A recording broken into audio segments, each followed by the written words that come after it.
Bienvenue sur Gabrosi Handicap. Nous allons vous faire le résumé de l'anime Redo of Healer. L'histoire commence avec un jeune homme nommé Keiharu. Alors qu'il dormait, il fit un cauchemar qui le réveilla en sursaut. Ce même rêve le hantait constamment, et il entendait toujours une voix anonyme lui dire qu'il devait devenir fort. Ensuite, une femme nommée Anna, qu'il a élevée, lui demande s'il a encore fait le même rêve. Il lui expliqua qu'il se battait contre le roi démon dans son rêve. Anna lui dit qu'il allait devenir adulte et elle pense à la catégorie dans laquelle il serait classé. Keiharu partit cueillir des pommes dans un champ, mais il entendit soudainement une voix lui disant qu'il devait obtenir l'œil des esprits, l'œil qui voit toute la création. Choqué et ne sachant que faire, il se dirigea comme un zombie vers la forêt. La nuit tombée, Keiharu se trouve toujours dans la forêt. Il se tient devant un lac, puis une petite fée apparut devant lui. Elle lui dit qu'il pouvait lui demander n'importe quoi, et il exprime son souhait d'obtenir l'œil des esprits. La fée accepte de lui accorder ce pouvoir et l'embrasse sur l'œil droit, le faisant devenir vert. Keiharu commença alors à voir l'énergie et les esprits, et il pouvait même lire le nom de la fée. Cependant, il se rappela soudainement son sombre passé de sa vie précédente. Il était en mission avec 3 aventuriers. Les aventuriers combattent la reine démon mais ils ont subi de graves blessures. Maintenant c'est le tour de Keiharu, qui est un magicien qui utilise la magie de guérison et il doit donc aider les aventuriers. L'une des aventuriers, Blad, l'insulte et lui ordonne de les guérir en échange de drogue. Lorsqu'il guérit une personne, tous les souvenirs et expériences de cette personne sont transférés à Keiharu automatiquement. Il ne supportait pas la douleur, il s'enfuyait toujours mais les chevaliers l'attrapaient. Ils l'ont rendu accro à la drogue pour qu'il puisse guérir les autres en échange de drogue. Il traite Keiharu comme un esclave, en le battant et en exerçant la violence la plus terrible sur lui. Il refusa de les aider et dit qu'il avait déjà acquis l'immunité contre la drogue il y a 1 an. Il révéla également qu'il attendait cette opportunité de combattre le roi démon. Il utilisa sa magie de guérison pour attaquer la reine démon, ce qui n'est pas logique. Il a également acquis des expériences de combat avec les combattants qu'il a guéris. En combinant son pouvoir et les techniques de combat, il bloque l'attaque du démon.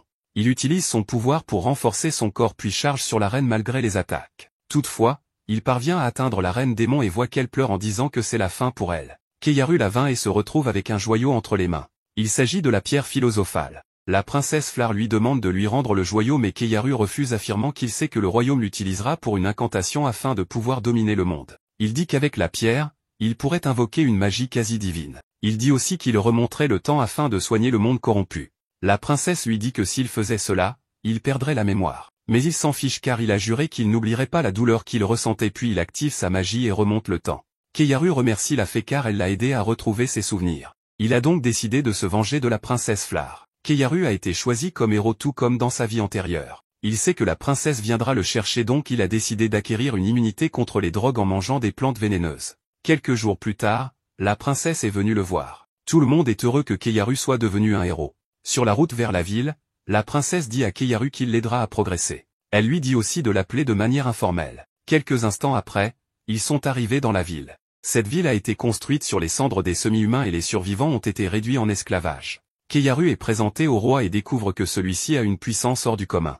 Avec un parchemin magique les attributs de Keiharu sont jaugés. Après analyse, le roi lui dit qu'il a la magie de guérison. Alors il lui demande de faire de son mieux pour le royaume et de soigner le bras de leur meilleur épéiste. La nuit, il est allé dans sa chambre pour se reposer mais soudain la femme de chambre est venue vers lui. Elle a fait des choses décentes avec lui mais il a profité de la situation et a pris toute son expérience. Un matin, il est allé soigner l'héroïne de l'épée et elle s'appelle Curé Acrilet. Elle a perdu son bras en combattant un puissant démon. Keiharu la guérit mais il s'effondre et perd conscience après qu'il a vu toute la douleur et la souffrance de l'héroïne. Elle le remercie avant de partir montrer son bras au roi.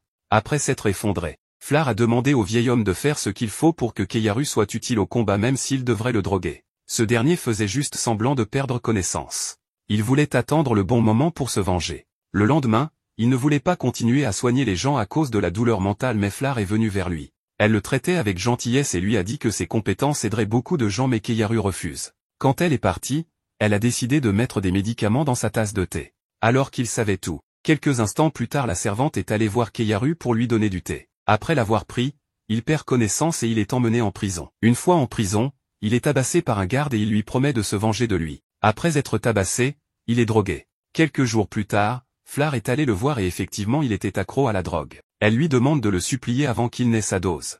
Alors qu'il s'exécute, elle lui met un coup de pied dans l'entrejambe. Puis elle verse la drogue au sol puis écrase sa tête dans la drogue au sol. Les jours qui suivent, il soigne d'innombrables personnes tout en augmentant sa puissance. 6 mois plus tard, il est maintenant prêt à exécuter le plan de vengeance sur la princesse qui lui a tout pris dans le passé. Grâce à l'habileté d'alchimiste, il dénoue ses chaînes et fait fondre la serrure de la prison. Il profite de l'absence du roi afin de se venger de la princesse. Ayant eu vent de son évasion, Flar se met en rogne. Mais un des chevaliers est venu et a dit qu'il a capturé le prisonnier. Le garde demande un entretien en privé avec la princesse pour lui révéler des infos et elle l'invite dans ses quartiers. Une fois arrivé, il tue les gardes et révèle son véritable visage à Flar. Il déchire les vêtements de Flar et annule sa magie. Pour se venger d'elle, Keyaru décide de jouer un petit jeu avec elle. Il va lui briser tous les doigts et si elle ne crie pas, il va la libérer. Il lui casse tous les doigts mais elle s'abstient de crier. Mais il la guérit avec sa magie et recommence le jeu. Mais cette fois-ci, elle n'a pas pu se retenir. Comme elle a subi une perte, Keyaru immobilise ses jambes et maintenant il va se venger d'elle. Elle souhaite mourir car Keyaru s'est vengé d'elle d'une manière très intelligente tout en prenant son pied. Enfin, il a changé certains de ses traits du visage et a également effacé tous ses souvenirs afin que la princesse devienne son chien. Il a également simulé l'incident. Il a fait croire que la princesse est morte dans un incendie faisant ainsi du garde un criminel. Le lendemain matin, elle ne se souvenait de rien. Alors Keyaru se rapproche d'elle en lui implantant de nouveaux souvenirs. Il lui dit qu'elle s'appelle Freja et aussi qu'ils ont un passé commun. Quelques jours plus tard, il a décidé de partir de la ville afin d'éviter les problèmes mais pendant qu'ils y allaient, il a entendu les citoyens parler de la mort de la princesse Flar et les citoyens veulent que la princesse Norn revienne le plus tôt possible. Il a peur car la princesse Norn était la seule à avoir découvert qu'il a retrouvé sa conscience dans sa vie antérieure. Pour cela, il compte donc l'éviter pour l'instant. Pendant qu'il dormait il se souvenait de ses mésaventures avec la princesse Flar, Blad l'héroïne épéiste et Boulette le fou de la gâchette. Après une mission, Flar se servait de Keyaru pour assouvir ses désirs sexuels grâce à sa dépendance à la drogue. Après s'être servi de lui, elle l'avait traité de chien et l'avait frappé fort dans les couilles et elle trouvait cela amusant.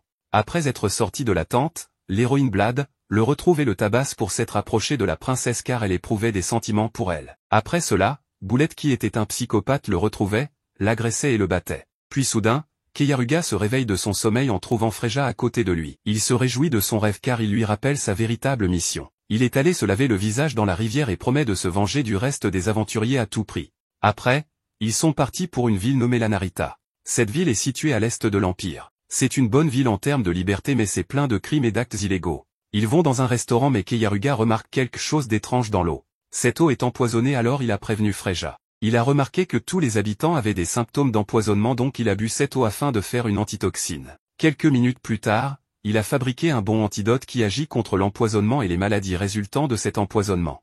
Puis en chemin il a trouvé un commerçant qui est infecté. Alors il est allé le voir afin de faire du profit en traitant avec lui. Le commerçant n'avait pas confiance en ce médicament mais après l'avoir essayé, il a été choqué. Alors Keyaruga a décidé de lui vendre une boîte pleine de médicaments. Le marchand a accepté donc Keyaruga a vendu 28 potions pour 28 pièces d'or. Il dit au marchand qu'il reviendra vers lui dans 2 jours afin de lui livrer plus de médicaments mais cette fois, il prendra la moitié du bénéfice de la vente des médicaments. Après son entretien avec le marchand, il part et Freja lui demande pourquoi il ne vend pas lui-même les remèdes. Il rétorque en disant pour éviter d'être une cible. Ensuite, il se rend au marché pour acheter un esclave. Freja pense qu'un aventurier est plus intéressant qu'un esclave mais Keyaruga dit que les esclaves sont fidèles. À l'intérieur, le marchand dit que ses marchandises sont chères. Mais quand Keyaruga lui remet l'argent, il se tait. Le marchand l'emmène voir quelques esclaves mais il ne trouve pas ce qu'il veut.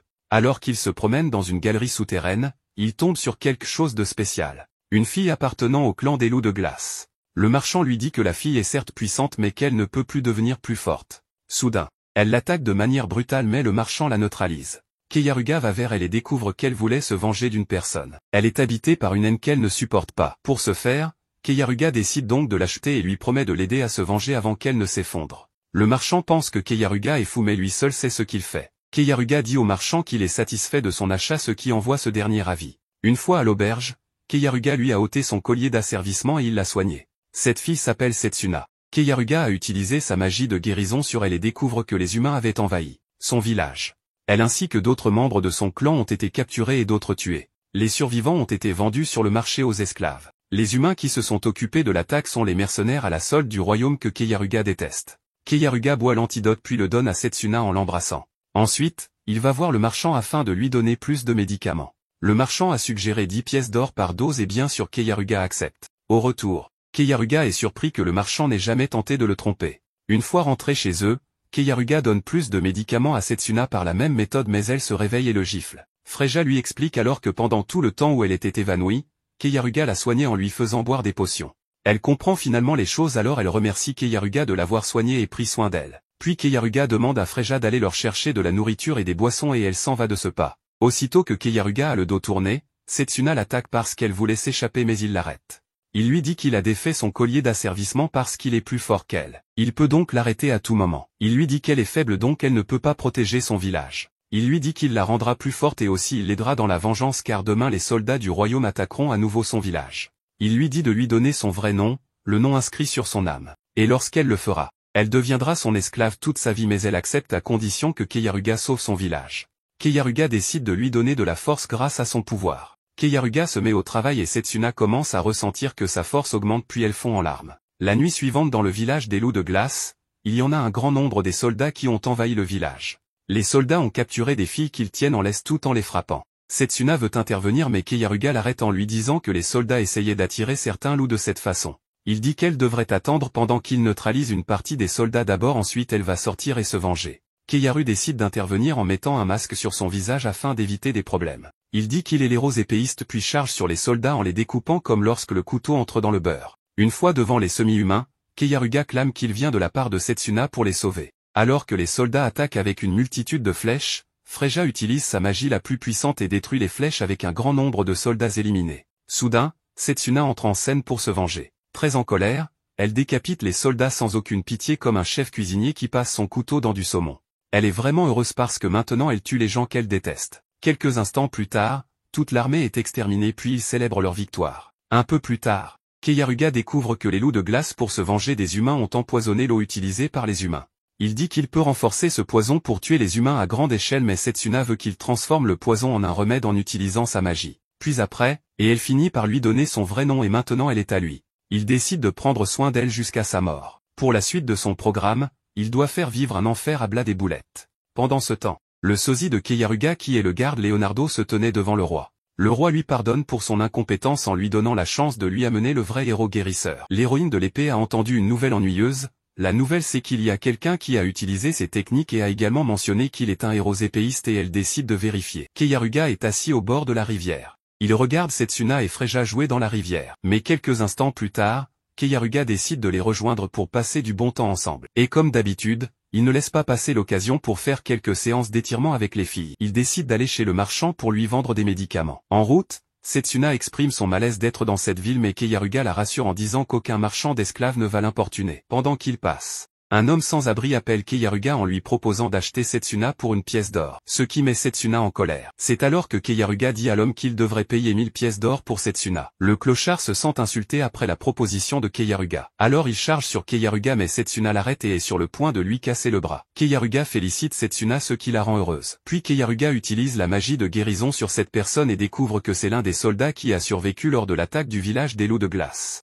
Keiyaruga lui dit que la pénalité pour avoir fui lors de la bataille est la mort et Setsuna le tue. Ensuite ils sont allés voir le marchand. Ce dernier a fait venir des mercenaires pour forcer Keiyaruga à lui donner la recette de sa potion. Il dit qu'il a trouvé des partenaires qui pourront augmenter la production ainsi que ses bénéfices. Même devant ces menaces, Keiyaruga n'a aucune crainte. Keiyaruga s'énerve et veut éliminer les hommes du marchand. Ce dernier le menace ainsi que les filles alors Keiyaruga a dit qu'elles ne sont que des outils donc il s'en fiche de les sacrifier pour tuer le marchand et les mercenaires. Ensuite il se range et dit qu'il ne veut pas en venir aux armes pour affaire aussi triviale. Alors, il propose au marchand de lui donner la recette pour 500 pièces d'or, ce que celui-ci accepte. Pendant qu'ils partent, les filles veulent savoir la raison pour laquelle Keiyaruga a vendu la recette. Il dit que pour que la recette soit réussie, il faut les anticorps disponibles dans son corps. Donc le marchand ne pourra jamais fabriquer de médicaments et il vient de perdre 500 pièces d'or. À ce moment-là, il est attaqué par l'héroïne épéiste Kurea. Elle demande à Keiyaruga où il a appris la technique de sa famille et veut savoir qui il est. Aussitôt, elle l'accuse d'avoir attaqué le village du clan des loups de glace et aussi d'avoir tué les soldats du royaume qui protégeaient le village des loups de glace. Mais Setsuna intervient en disant que ce sont les soldats du royaume qui ont attaqué le village et que c'est Keiyaruga qui a protégé les habitants.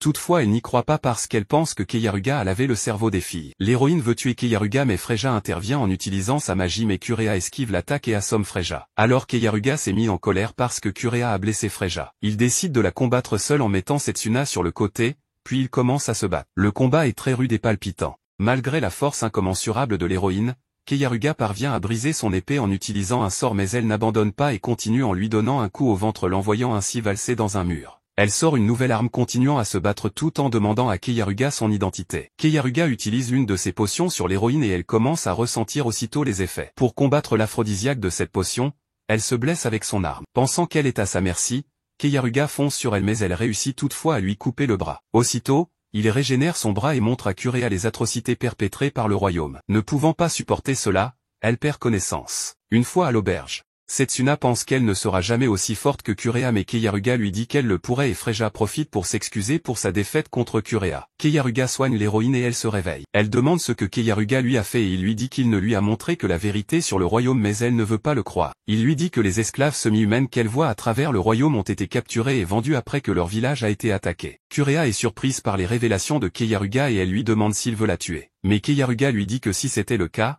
elle serait déjà morte. Il lui dit aussi qu'il la respecte en tant que grand épéiste. Suite à cela, il lui révèle son vrai visage en disant qu'elle lui doit la vie. Alors que Kurea pense que Keiyaruga a tué la princesse, soudain Freja entre dans la chambre révélant son vrai visage. Freja raconte ce qui s'était vraiment passé au royaume avec quelques touches de polissage de Keiyaruga pour pouvoir manipuler l'héroïne comme il veut. Après toutes ces mises en scène de Keiyaruga, Kurea finit par se laisser convaincre. Une fois Freja parti, Kurea s'excuse auprès de Keiyaruga et promet de l'aider comme elle le lui avait promis lorsqu'il a guéri son bras. Tout comme les autres avant elle, elle finit par céder au charme de Keiyaruga qui est encore parti pour quelques séances d'étirement. Maintenant, elle est devenue une possession de Keiyaruga tout comme Freja et Setsuna. Pendant ce temps, on voit Léonard qui a capturé les habitants du village de Keiyaru et les conduit vers le royaume. Le matin, alors que Keiyaruga mange avec les filles, il entend soudain des voix. Il va à la fenêtre et remarque des esclaves qui ne sont pas des semi-humains mais plutôt les habitants de son village. Les soldats font circuler une photo de Keiyaru en disant qu'il est le meurtrier de Flar et propose une récompense à toutes informations utiles. En entendant cela,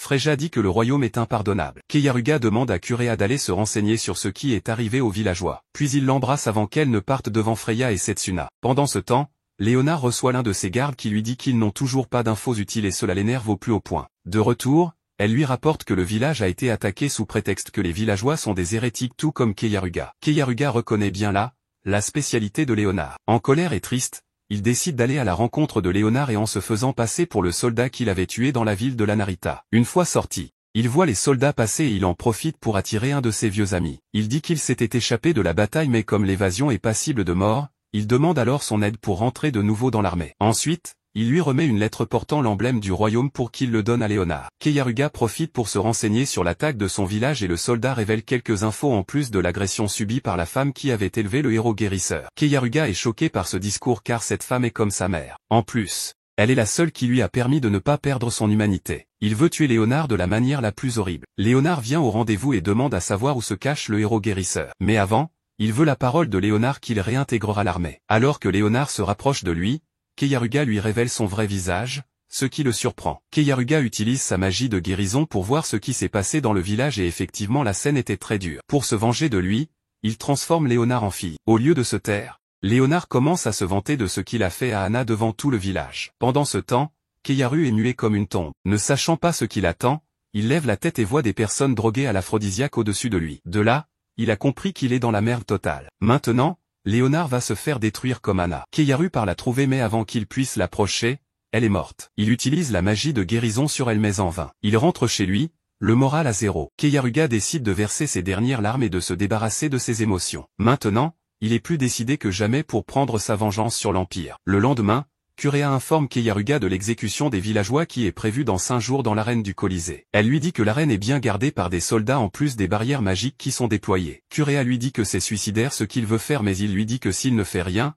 alors l'incident de son village et celui du clan des loups de glace se répétera. Kurea décide alors de les aider mais avant de partir, elle les informe du retour de Norn de l'étranger. Ce qui donne des frissons à Keiyaruga et Freja. Kurea pense qu'elle est une victime de ce pays et compte la libérer de ses joues alors que c'est elle la plus corrompue. Dans sa vie antérieure, cette fille avait découvert que Keiyaru faisait semblant d'avoir perdu son humanité. Pour qu'elle ne révèle pas son secret à sa sœur et ses acolytes, Keiyaru s'était plié à tous ses désirs les plus abjects. Keiyaruga a les nerfs à vif car Norn est la seule capable de le tuer dans ce monde. Le jour de l'exécution des habitants du village est arrivé. Keiyaruga s'est faufilé parmi la foule avec une capuche sur la tête et entre dans l'arène. Un saint prend la parole et crie haut et fort que les habitants de ce village adorent le diable et désobéissent aux enseignements de Dieu. Il continue en disant que c'est cela qui a corrompu le héros soigneur et a causé la mort de la princesse Flar. Après cela, il ordonne aux gardes de les exécuter tout en envoyant un message à Keiyaru lui sommant de se rendre pour sauver les villageois. Soudain, Keiyaru se révèle au public puis descend dans l'arène et le public demande qu'on le tue. Le saint lui demande à nouveau de se rendre mais il refuse après avoir constaté le niveau faible des gardes. Keiyaru défie le saint qui envoie des gardes l'attaquer mais il les tue tous sans exception. Pris de peur, Le saint demande aux gardes de pointer leurs armes sur le cou des villageois. D'autres gardes ont encore été envoyés afin de le capturer mais Keiharu les tue aussi. Le saint ordonne alors aux gardes de tuer les villageois et ils s'exécutent. Le saint commence à blâmer Keiharu disant que c'est lui qui a causé tout cela mais il n'est pas d'accord et dit que ce sont eux les vrais criminels. Le saint dit qu'il tuera davantage de villageois s'ils continuent à résister mais Keiharu dit que même s'ils sont tués, il obtiendra de toute façon sa vengeance. Puis les gardes tuent davantage de villageois. Mais cela ne lui dit rien car il est démuni de sentiments après la mort de Hana. Voyant la tournure des choses, le saint ordonne aux gardes d'activer la barrière magique. Cette barrière neutralise toutes les capacités magiques et physiques mais un collier peut empêcher les effets sur une personne qui la porte. Mais Freya contrôle le centre de commandement et elle a activé la barrière mais a inversé la règle. La barrière affecte alors les personnes portant le collier donc les gardes se sont effondrés et sont morts en pissant le sang. Le saint découvre cela alors il enlève son collier et les gardes en font de même. Keiharu s'approche des gardes et dit qu'il tuera le premier qui lui tournera le dos. Mais tout à coup les villageois commencent à saigner et Keiharu voit qu'ils ont été empoisonnés, et que le royaume prévoyait depuis le début de tuer tout le monde. Tout à coup l'hologramme de la princesse Flare apparaît. Elle veut que les gens découvrent la vérité sur les actes criminels du royaume et mentionne que Keiharu afin de le tuer pour la faire échapper. Mais le saint demande à tout le monde de ne pas l'écouter alors la princesse se met à chanter pour prouver que c'est elle. Pour plus de preuves, elle utilise aussi la magie du 6e niveau. Tout le monde commence à pleurer parce qu'ils sont rassurés qu'il s'agit de la princesse Flare. Elle explique qu'elle a décidé de vivre une vie normale raison pour laquelle elle a suivi Keiharu. Elle incite donc le peuple à se rebeller contre ce royaume corrompu. Ce discours de Flare a l'air de plaire à Keiharu. L'hologramme disparaît et après qu'une lumière brillante soit apparue résultante de la magie, Keiharu disparaît de l'arène. Les gens descendent dans l'arène et commencent à tuer les gardes. Le héros guérisseur et les filles se sont échappés. Il a réussi à sauver une seule personne du village, un petit garçon. Il croit que la princesse Norn est celle qui a empoisonné les villageois car elle est la seule personne à penser de cette façon. Soudain, le marchand de la Narita apparaît et remercie Keiharuga de l'avoir sauvé avant qu'il lui confie le garçon et lui demande d'en prendre soin. Le marchand pense qu'il est indulgent mais il dit que ce n'est pas le cas car le marchand n'est qu'un pion. Il dit au marchand qu'il sait que le garçon aura de la haine pour lui car il croit que c'est de sa faute si le village est attaqué. Et donc quand le garçon dira du mal de lui, le marchand n'a qu'à le laisser continuer car il aura besoin de quelque chose pour l'aider à surmonter sa tristesse. Le marchand rétorque en disant que le garçon voudra le tuer un jour. Keiharuga répond à cela en disant que la haine et la vengeance sont un moyen de sortir du cycle de tristesse et de solitude. Après la discussion, le marchand promet à Keiharuga d'honorer le marché et il part avec le garçon. Après, Keiharuga décide de quitter le village. Mais avant qu'il ne parte, Kurea demande à Keiharuga d'éviter d'aller au sud car la princesse Norn mène une expédition prochaine vers la ville de Branica. Malgré cela, Keiharuga décide d'y aller car il a une idée en tête. Il dit à Kurea de continuer la collecte des infos auprès de l'Empire, après quoi il lui donne un baiser et part. En chemin, Setsuna demande à Keiharuga des infos à propos de la ville de Branica. Il lui dit que c'est la seule ville où les démons et les humains vivent ensemble. Elle demande si les démons ne sont pas dangereux et Keiharuga lui répond qu'ils sont incompris et ne sont pas vraiment dangereux. Keiharuga explique aux filles que les démons sont des monstres qui ont un grand pouvoir magique et qui arrivent à le contrôler. Setsuna dit alors que les humains aussi sont des démons puisqu'ils signent des pactes avec des semi-humains. Ce qui fait rire Keiharuga qui leur dit qu'il va dans cette ville pour voir une vieille amie. Pendant ce temps, au palais du royaume, Norn est en colère après l'évasion de Keiharu. Elle est aussi vénère après sa sœur et compte la capturer et la punir elle-même. Elle prévoit de laisser les démons attaquer les villes et villages ce qui permettra au royaume d'être au calme. La nuit au campement de Keiharuga et des filles, Keiharuga se sent heureux parce qu'il se rapproche progressivement de ses objectifs et il se demande quels plaisirs peuvent bien l'attendre à Branica. Après que les filles se sont endormies, Keiharuga se retrouve seul dehors réparant le bâton magique de Freja et pense qu'il doit lui trouver une arme divine pouvant contenir son grand pouvoir magique. L'arme est essentiellement sous la forme d'une pierre magique et lorsque le héros la touche, cette pierre devient une arme qui convient au héros. En se rappelant de cette histoire, Keiharuga a de plus en plus hâte de se venger des deux autres héros. Le lendemain, ils arrivent dans la ville de Branica et en effet cette ville est remplie par les démons, les humains et les semi-humains qui coexistent tous ensemble dans la paix et la tranquillité. La nuit venue, ils sont allés dans un restaurant et ont partagé une table avec deux autres personnes qui sont ravies de les accueillir à leur table. Pendant qu'ils mangent, Keiharuga dit aux personnes présentes qu'ils viennent d'arriver et demande à ce qu'on lui dise tout ce qu'ils devraient savoir. L'humain explique alors que le royaume a abandonné cette ville il y a 20 ans. Pour une cohésion entre les peuples, le chef de la ville a conclu un accord avec les démons. Cet accord consiste à donner aux démons un peu de l'appât à démons. Ce qui surprend Setsuna mais l'humain lui rectifie rapidement en disant que l'appât n'est autre que leur sang puisqu'il contient de la magie. En retour de leur aide, les démons et les monstres aideront les humains dans certaines activités telles que l'agriculture et la récolte ainsi que les activités qui demandent beaucoup d'efforts physiques. Quelques instants plus tard, la nourriture arrive et la serveuse demande l'accord de Keiharuga pour mettre une autre personne à leur table et il accepte. C'est alors qu'une fille vient s'asseoir avec eux. La fille ressemble à la reine démon mais Keiharuga ne pense pas que c'est elle. Mais après avoir utilisé son œil pour voir son niveau, il se rend bien compte que c'est elle mais quand elle est encore jeune. Après cela Keiharuga suggère qu'ils mangent leur repas et ils le trouvent délicieux.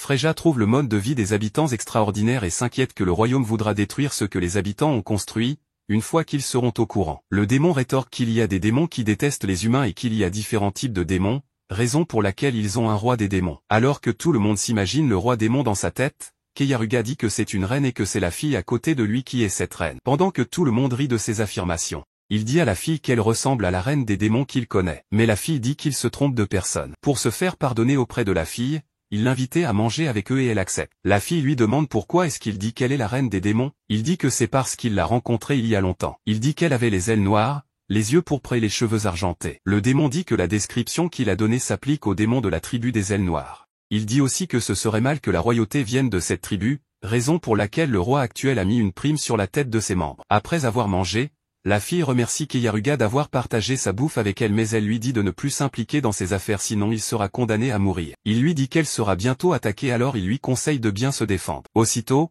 elle est attaquée par un groupe de démons mais Freya et Setsuna se sont défendus ainsi que le démon mais elle est touchée par une flèche empoisonnée. Elle s'est effondrée alors Keiyaruga lui dit qu'il la protégerait mais d'abord elle devra l'engager. Voyant sa vie en danger, elle se plie à ses exigences. Alors qu'un monstre attaque, Keiyaruga réplique avec sa magie avant de le balancer dans un mur. Keiyaruga et les filles profitent du trou pour s'enfuir et se cacher dans une maison abandonnée. Une fois sur place, il demande à Setsuna et Freya de sortir parce qu'il veut parler avec son employeur. La fille lui demande quel est son but et il lui dit qu'il avait rencontré une reine des démons de sa tribu. Il veut la rencontrer et parler avec elle mais la fille ne le croit pas. Il lui dit qu'elle deviendra la reine des démons dans 4 ans et la fille trouve cela drôle. Pour faire simple, Keiyaruga se présente et l'appelle par son nom, lui cite ses différents types de magie, ce qui choque la fille. Keiyaruga lui dit qu'il souhaite cohabiter avec les démons et il pense que ses pouvoirs de démon peuvent l'aider à arriver à ses fins. En plus de cela, il lui retrace toute sa vie, et lui dit qu'il souhaite la protéger jusqu'à ce qu'elle ne devienne la prochaine reine des démons mais elle ne le croit toujours pas car il est un héros. Toutefois, elle le remercie de lui avoir sauvé la vie puis elle décide de partir mais il lui demande ce qu'une jeune fille aussi forte qu'elle livrée à elle-même pourrait faire. Il continue en disant qu'elle manque des connaissances d'évasion,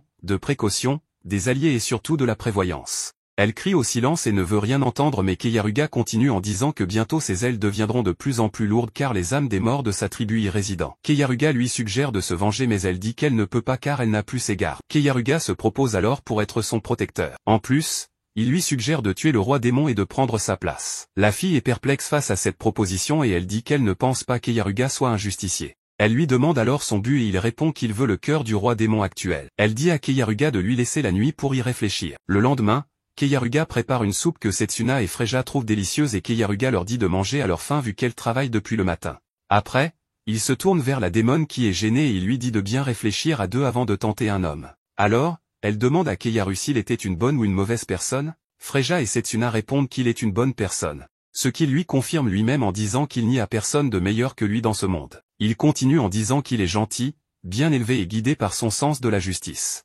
Mais la démone dit que les gens qui disent cela sont en fait mauvais. Keiyaruga rétorque en disant que les mots ont du pouvoir puis continue en disant que lorsqu'on se répète qu'on est une bonne personne, on finit par le devenir. La démone dit que c'est peut-être vrai mais qu'elle a l'impression de se faire avoir. Keiyaruga le convie ainsi à manger puis elle goûte et elle commence à pleurer parce que la soupe est délicieuse alors il lui dit de manger autant qu'elle veut. Ensuite, ils ont commencé à parler de l'accord entre eux. Keiyaruga lui propose de travailler ensemble. Si elle accepte, Keiyaruga et ses filles se chargeront de sa protection contre ses tueurs à gages et de sa protection personnelle jusqu'à ce qu'elle ne devienne reine démon. Il lui propose même d'assassiner l'actuel roi démon pour qu'elle puisse sauver son clan en échange de la pierre philosophale qui n'est autre que le cœur du roi démon actuel. Il veut aussi qu'elle arrête les conflits entre les humains et les démons à l'avenir car cette guerre a été lancée par le royaume pour faire du profit. Eve pensait que c'est son corps qui intéressait Keiyaruga. Mais celui-ci la corrige en disant qu'il ne mettra jamais la vie de Setsuna et Freja en danger sous prétexte qu'il est amoureux d'elle.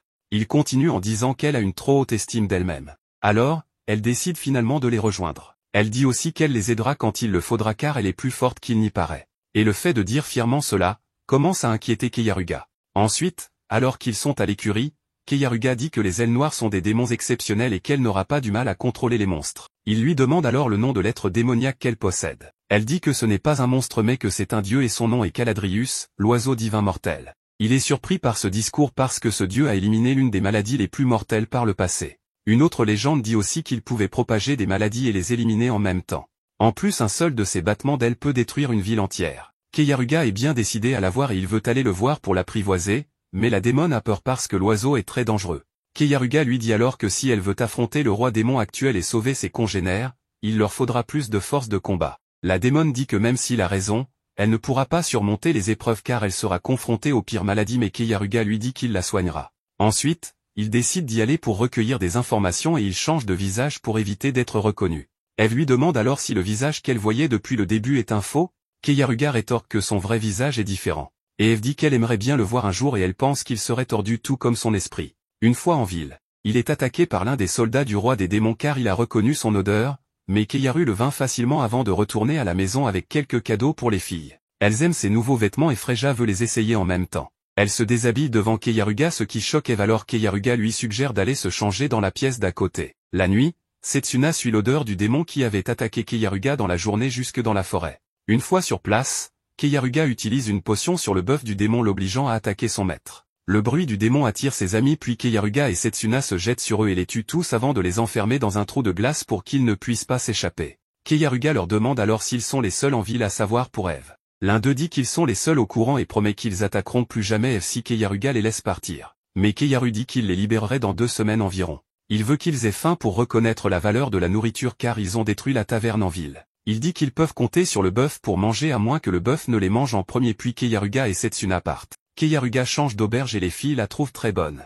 Eve n'est pas contente car Keiyaruga a pris une seule chambre et elle demande que Keiyaruga fasse attention à elle lors des séances d'étirement. Mais Keiyaruga ne veut pas de compromis sur ce sujet. Le lendemain, Keiyaruga emmène Freja acheter un nouveau bâton magique. Il fait une affaire rentable avec le marchand du nom de Carman. Après avoir payé le marchand, il demande à Freya de l'utiliser et avec son œil, il trouve qu'il y a une résistance dans le bâton alors il le corrige avec sa magie. Ayant vu ce dont Keiyaruga est capable, le marchand lui propose d'améliorer 2 autres bâtons identiques à celui de Freja. Keiyaruga accepte de le faire à condition que le marchand lui remette la moitié de la somme à laquelle il a payé le bâton de Freja. Après avoir réparé les bâtons, le marchand lui remet l'argent en plus d'une épée de mithril. Keiyaruga apprend l'arrivée de l'armée alors il demande à Freja de rentrer à l'auberge pendant qu'il se rend dans une tour pour voir l'armée entière de l'Empire dirigée par Norn avant de voir que Blad aussi est de la partie. Il décide de se venger d'elle d'une manière brutale. Soudain, il est repéré par l'un des 3 héros, nommé Œil de Faucon, alors il fuit rapidement les lieux. Avec l'arrivée de l'armée du royaume, les habitants se demandent la raison de leur présence et veulent que le royaume les laisse en paix.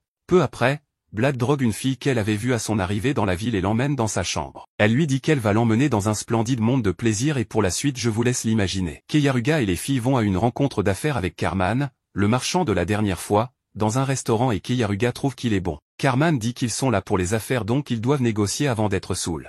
Keiyaruga dit qu'il voudrait obtenir de conséquents fonds pour voyager tant qu'il est à Branica. Keiyaruga dit au marchand qu'il est alchimiste avant de lui présenter 2 potions que Carman reconnaît. L'un est pour l'accélération de guérison et l'autre est pour la régénération d'endurance. Il est surpris par le fait que Carman ait pu distinguer des potions par la vue. Keiyaruga décide alors de faire ces potions en grande quantité pour les vendre aux marchands et c'est ainsi qu'il conclut l'affaire. À cause de la présence de l'armée en ville, Carman pense pouvoir vendre les potions à un prix fort. Ensuite, Carman révèle que son rêve est d'ouvrir un grand magasin dans l'une des grandes villes, mais Keiyaru lui dit d'éviter de révéler ses ambitions. Il continue en disant que cette ville peut se transformer en champ de bataille à tout moment. Donc, il doit se préparer à s'enfuir s'il se sent en danger. Carman aussi en profite et dit à Keiyaruga que c'est lui plutôt qui doit être prudent.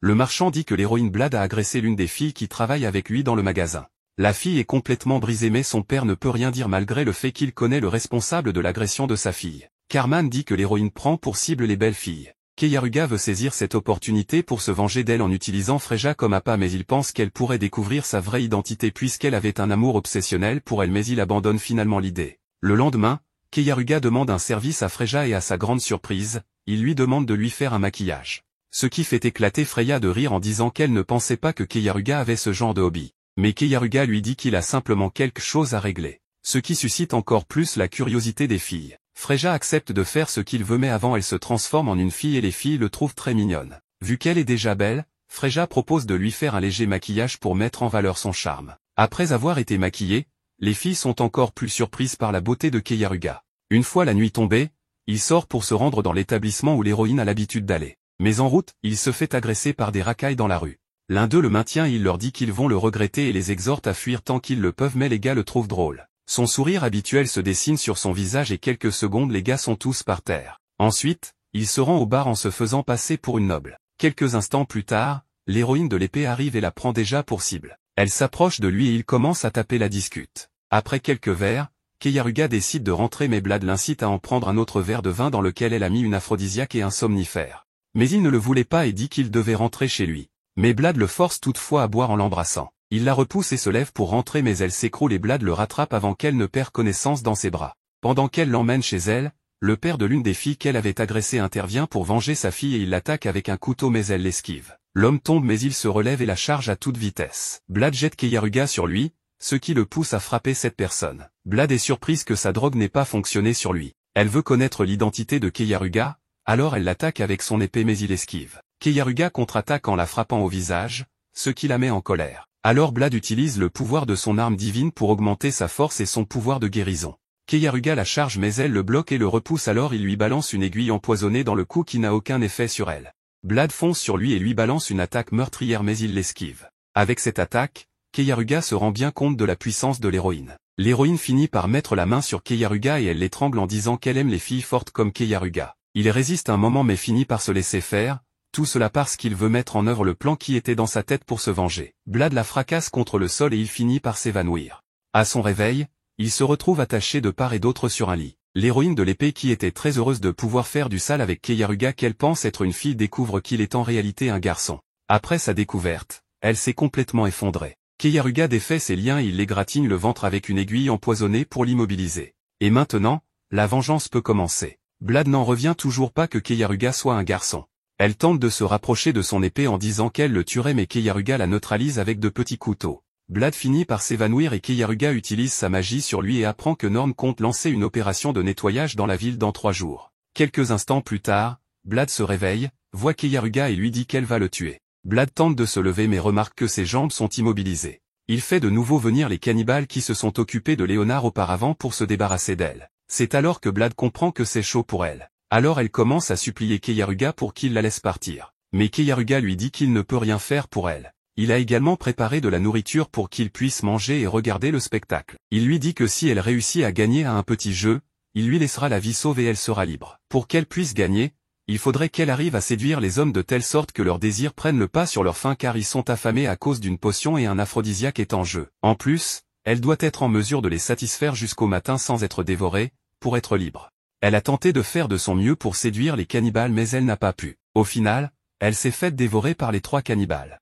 Après quoi son épée sacrée s'est transformée en cristal. Alors il l'a prise pour en extraire son arme divine et il part. En route, il dit qu'il reste Boulette et qu'il lui fera subir les pires atrocités avant de le tuer. Le lendemain, Keyaruga rend visite à Carman pour récupérer sa part des ventes qu'il fait avec les potions. Alors que Keyaruga et Carman discutent, soudain, l'œil de faucon se pointe derrière lui disant qu'il ne pensait pas trouver de potions d'une telle qualité dans la ville. Keyaruga est inquiet car il n'a pas remarqué œil de faucon quand il s'approchait. Carman dit à l'œil de faucon que c'est Keyaruga qui a préparé les potions, alors il l'invitait à rejoindre l'armée mais il refuse. Œil de faucon lui dit qu'il est un bon combattant alors il se met aussitôt sur la défensive. Œil de faucon est surpris et il se présente comme le chevalier Tristolgan. Le chevalier lui demande alors pourquoi il les observait de loin à leur arrivée. Il dit que comme il est un alchimiste itinérant, l'arrivée de l'armée suscite la prudence. Toutefois le chevalier l'avertit d'éviter des actes qui peuvent être mal interprétés. Il le remercie pour le conseil après quoi le chevalier achète une boîte de potions avant de partir. Même Setsuna a remarqué la puissance hors du commun de Œil de Faucon. Setsuna pense que Keyaruga est puissant mais qu'il ne peut pas battre Œil de Faucon. Carman lui dit que c'était une offre intéressante que Tristolgan lui avait faite mais Keyaruga lui dit qu'il préfère faire ce qu'il veut. Et il continue en disant que, travailler pour le royaume n'est pas aussi bien que de faire affaire avec une personne avec qui il s'entend. Le soir à l'auberge de Keyaruga, il est assis et il réfléchit à comment battre Œil de Faucon. Il se dit qu'il a donc besoin d'armes divines comme tous les autres héros pour pouvoir faire face à Œil de Faucon. C'est ainsi qu'il pose la main sur le cristal qui avait donné l'épée de Blad et qu'il a pris lorsqu'elle est morte pour pouvoir avoir une arme divine. Mais avant cela, le cristal lui demande s'il est prêt à sauver le monde. Ce par quoi il répond oui et il continue en disant qu'il est amoureux de ce monde et qu'il veut y vivre heureux avec les femmes et toutes les bonnes choses de la vie. Alors le cristal accepte et il obtient une arme à sa main gauche et elle se présente comme l'armure sacrée Georgius. Il est très heureux d'avoir une arme sacrée, alors il a commencé à rire hystériquement. Très content, il invite les filles à faire quelques séances d'étirement avec lui. Et comme d'habitude, la petite démone refuse de participer à la séance. Le lendemain, 2 personnes viennent prévenir Norn de la disparition de Blad alors elle dit que les héros ne sont que des bons à rien. Après, l'armée tient une réunion au centre de la ville devant la population, la princesse Norn tient un discours, disant qu'elle est venue libérer la ville des démons maléfiques. Mais les gens ne veulent pas ça, ils veulent juste que l'armée parte et ils commencent à leur jeter des pierres. Pendant ce temps, Keiyaruga est tranquille dans son auberge et observe tout le spectacle par la fenêtre de sa chambre avec le discours de Norn qui semble ne pas lui plaire. Norn avait mis quelques pions parmi le peuple pour pouvoir inciter les habitants à la violence, ce qui sera un grand avantage pour excuser le massacre qu'elle veut faire. C'est ainsi que l'un des hommes de Norn sort de la foule et attaque la princesse, mais il est neutralisé. Alors la princesse dit que les démons ont lavé le cerveau des gens, et maintenant elle va tuer les démons ainsi que les gens qui ont subi le lavage de cerveau. Peu de temps après, l'armée a attaqué les gens, ils ont tué des innocents sans pitié ainsi que l'ami de Keiyaruga, Carman, qui l'a vu se faire attaquer. Alors, il va le voir tout de suite, mais à son arrivée, il est mort. Ce qui le met en colère car c'était le seul ami qu'il a pu se faire dans cette ville et en plus c'était une bonne personne. Il dit alors qu'il ne pourra jamais pardonner ce meurtre et qu'il le vengera. Soudain, des soldats s'approchent de lui, alors il sort l'arme sacrée et il les tue avec. Après, il se dirige vers la princesse en marmonnant que Norn aura de gros ennuis à cause du meurtre de son ami et de l'attaque de son village. Sur le chemin, il sauve l'homme et le démon qu'il avait rencontrés dès son arrivée à Branica. Il veut sauver la ville afin de gagner une immense popularité parmi les habitants de cette ville. Pendant ce temps, la princesse s'impatiente pour prendre le contrôle total de la ville, mais elle trouve que l'opération dure plus que prévu. Elle comptait utiliser le seigneur des démons pour son plan, mais elle a abandonné l'idée car c'est un démon et elle compte le liquider. Soudain, un soldat l'informe qu'ils ont des difficultés à cause d'un épéiste mystérieux qui a surgi de nulle part. Au même moment, un hologramme de la princesse Flare est soudainement apparu de nulle part. Elle dit qu'elle a passé un moment dans la ville pour voir comment les gens y vivent. Et durant son séjour, elle a vu que les démons et les humains vivaient ensemble et ils étaient heureux. Elle dit aussi qu'aucun des humains de cette ville n'a subi aucun lavage de cerveau. Elle demande aux soldats de cesser de tuer les démons car cette bataille n'est pas une bataille sainte, mais un massacre d'innocents. Pour elle, cette ville est comme un miracle qui lui a permis de passer du temps avec les démons et d'apprendre à les connaître. Elle continue tout en suppliant de nouveau les soldats d'arrêter et au final, ils finissent par lâcher leurs armes. Pendant ce temps, Keiyaruga se dirige vers l'endroit où se trouve Norn et dit que Norn a commis une erreur fatale en ignorant sa présence. Norn est surprise par l'apparition de sa sœur sous forme d'hologramme. En plus, elle n'accepte pas l'idée de sa sœur selon laquelle les humains et les démons sont égaux car sa sœur a toujours considéré les démons et les semi-humains comme des races inférieures. Mais Œil de Faucon lui dit que l'hologramme n'est pas sa sœur et elle confirme disant que le discours de sa sœur ne vient pas d'elle. Au même moment, Keiyaruga écoute à la porte pendant que Norn dit que sa sœur est manipulée par l'épéiste et elle dit que cet épéiste est Keiyaru. Norn s'assoit, réfléchit et ne trouve aucune logique dans les agissements de Keiyaruga. Sa perspicacité surprend Keiyaruga et il pense qu'elle lui sera très utile car elle est très intelligente. Soudain, il entre dans la chambre mais Œil de Faucon le fait reculer avec ses flèches. Norn pense que Keiyaru ne peut pas tenir tête à Œil de Faucon. Alors que deux gardes foncent sur lui, Œil de Faucon profite pour voir ses mouvements et lui tire dessus mais il neutralise quand même les soldats. Aussitôt, un combat corsé prend place entre les deux avec des coups de flèche en direction de Keiyaru qui les neutralise tous. Une fois les flèches de Œil de Faucon finies, il passe au corps à corps avec Keiyaru et il le domine grâce à sa rapidité et son instinct. Il arrive à blesser Keiyaru, mais la blessure est aussitôt guérie grâce à la guérison automatique de son arme divine. Œil de Faucon fonce sur lui avec des rafales de coups d'épée. Il l'esquive mais Œil de Faucon lui balance des couteaux qu'il bloque. Et après une longue lutte, Keiyaru n'arrive pas à toucher son adversaire alors il utilise sa magie sur lui et le fait exploser. Après, il va vers la princesse lui dit qu'il est un prince venu la kidnapper. Il lui donne un coup de poing au ventre et elle s'évanouit. Il l'emmène et l'attache dans une cave souterraine. Keiyaru utilise son pouvoir sur elle et découvre quelle était la cause de la mort de Hana et elle se réveille soudainement. Elle crie mais Keiyaru lui dit que personne ne l'entendra vu que l'armée s'est retirée. Maintenant Keiyaru est plus que déterminé à prendre sa vengeance sur elle. Elle lui demande de quelle vengeance il parle. Il lui dit qu'à cause d'elle, son ami le marchand a été tué malgré le fait qu'il était une bonne personne. Elle traite Carman de pauvre démon alors Keiyaru lui met une gifle. Keiyaru est très vénère et il dit qu'il ne lui pardonnera jamais. Il commence à l'étrangler en lui disant que la peur qu'elle ressent est probablement la même que celle que les humains et les démons ont ressentie quand son armée les a tués. Il lui dit qu'il va commencer sa vengeance maintenant et comme il est gentil, si elle remporte un jeu, il la libérera et elle accepte sans hésiter. Ensuite, il lui annonce les règles du jeu. Il dit qu'elle va jouer avec la princesse Flare et si elle ne tient pas jusqu'au matin, il lui effacera ses souvenirs. Flare se comporte comme une chienne et Norn est choquée par la forme de sa grande sœur. À peine le jeu commencé, elle perd. Sans hésiter, Keiyaru décide alors d'effacer ses souvenirs et elle deviendra son bétail obéissant. Keiyaru commence à changer son visage en lui disant que quand elle se réveillera, elle sera Hélène, sa petite sœur qui a disparu depuis longtemps et qu'elle aime son grand frère à la folie. Le lendemain, il est avec Hélène qui s'est accrochée à lui et les autres filles. Kurea aussi est venue vers lui, il lui demande pourquoi elle est venue. Elle répond qu'elle s'inquiétait pour lui. Il s'approche alors d'elle et l'embrasse. Et comme d'habitude les séances d'étirement reprennent. Keiyaru se dit que le royaume va faire appel à Boulette pour le traquer maintenant. Alors il va échanger les rôles en le torturant et en piétinant sa dignité et c'est ce que le roi a fait également. Ensuite, il décide de partir mais avant, Il veut la pierre philosophale pour pouvoir dompter l'oiseau divin Cladrius. Il demande aux filles de partir devant et de l'attendre à la sortie de la ville car il doit faire un détour. Il va visiter la tombe de son ami en disant qu'il verra le monde pour lui. À son retour, il rencontre l'humain et le démon qui le remercie de leur avoir sauvé la vie et lui donne un cadeau. Il leur dit au revoir et part ensuite. En route, il commence à se souvenir des atrocités que Boulette lui a infligées, ce qui le met très en colère. Et maintenant il veut se venger de lui de la manière la plus horrible possible. En se dirigeant vers les filles, Keiharu se refait son parcours dans l'acquisition de ces filles qui sont toutes des femmes de premier choix. Il pense que tant qu'il continue de faire ce qui est juste, Dieu doit sûrement lui dire de persévérer. Il en vient même à penser que ce monde existe pour lui. Nous voilà donc à la fin de la dernière partie de ce résumé.